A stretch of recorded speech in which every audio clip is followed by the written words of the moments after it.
Hello food storage friends, and welcome back to another episode of Everyday Food Storage, where I show you how to use food storage in everyday ways. Now today we are tackling the beast of food storage. You know what I'm talking about: powdered milk, making it drinkable and not gagging in the process.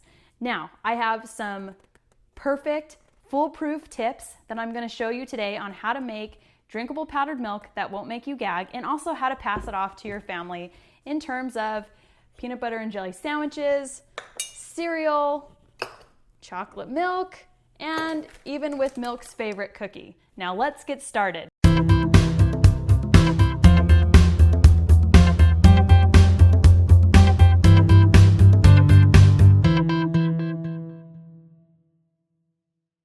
Okay, now obviously our major food storage ingredient in drinkable powdered milk is going to be powdered milk. Now you may be surprised to learn that my favorite powdered milk is from the LDS Home Storage Center. Now a lot of you are probably thinking, oh, but that's so gross, I remember drinking that when I was little. Well, I have really good news for you. In the last couple years, they have changed their process. They don't have to heat their milk as high as they used to, which means the flavor is so much better. In fact, in a blind taste test where they had people drink fresh milk from the grocery store and powdered milk, they couldn't tell the difference. No joke, okay? Plus, another great reason to use this is because it is so much less money than from other food storage companies. The equivalent gallon of milk from the LDS Home Storage Center costs about $2.25. If you were to buy it from another food storage company, it costs upwards of $8 a gallon. That is extraordinarily expensive. So in that case, I wouldn't use it on an everyday basis, which is again why I go back to the LDS Home Storage Center powdered milk.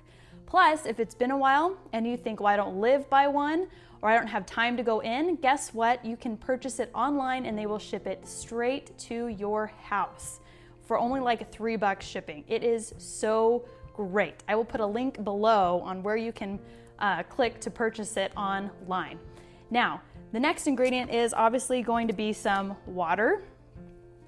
And we're also going to use a really cool Sterilite 1 gallon jug. These are my favorites for doing powdered milk in because it has a nice tight lid on top so that it won't flavor your milk in any way while it sits in your fridge. And I'll put a link to this as well below in the description.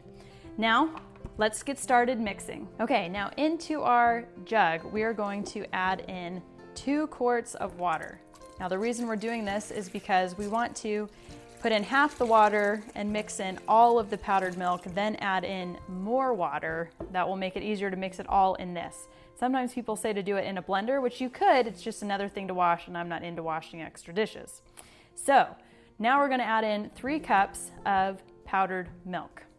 3 cups is the amount for a whole gallon. So if you're doing half a gallon, you're gonna do 1.5 cups of milk.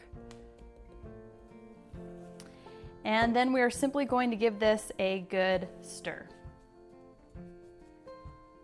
The other nice thing about the new process that the LDS Home Storage Center does for their milk is that it makes it a whole lot easier to mix into your water. Now once you have this initial full amount of powdered milk mixed in with half the water, we're going to go ahead and pour in the other half of water and give it a stir.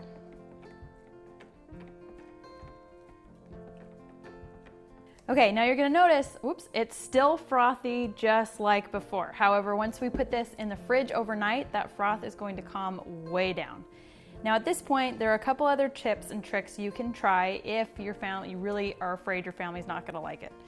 Now, you can add a little bit of sugar to it, and I'm talking like 1 to 2 teaspoons, not a lot. I've seen online where they tell you to put in like a half cup. This is not milk Kool-Aid, okay? The whole reason we're drinking this is for its nutritional value. We don't want to compromise it by adding in that much sugar. Now, the other thing that you can do is add in just a little bit of vanilla. It's the same trick that almond and soy milk uses, and it will work for your powdered milk as well. It will make it taste almost like melted ice cream. I've served this before when my kids have had friends over and they're like, this tastes so great. So go ahead and give those 2 a try if you're really worried that it is not going to work for you. Now, last but not least, the most important thing is putting it in your fridge overnight. Okay, and then there's one more final trick. Now this is the sneakiest trick of them all, and it's going to involve your powdered milk and a half-empty jug of fresh milk from the grocery store. Now for this trick, we're gonna take our prepared powdered milk. We're gonna pour it into our store-bought milk. Now when you're doing this, if you use whole milk and you mix it half and half with your powdered milk, it's going to make 2% milk. If you mix it half and half with 2% milk, you're going to get 1% milk. So you can make it just to how your family likes it.